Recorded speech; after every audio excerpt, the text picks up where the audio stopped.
मनोजवं मारुततुल्यवेगम्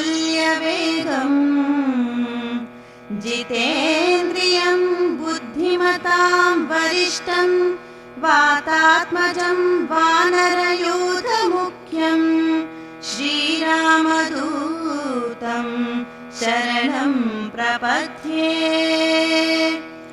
आञ्जनेयं वायुसूनं रामकार्यदुरन्धरम् लङ्घिताब्धिं राक्षसान्तं धामाम्यत्र सादरम्।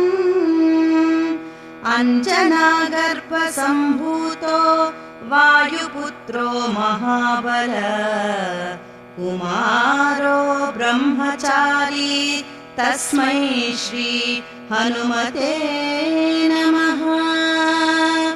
पञ्चवक्त्रं महाभीमं त्रिपञ्चनयनैर्युतम्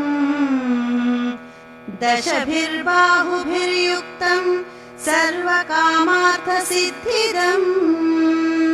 दशभिर्बाहुभिर्युक्तं सर्वकामार्थसिद्धिदम्।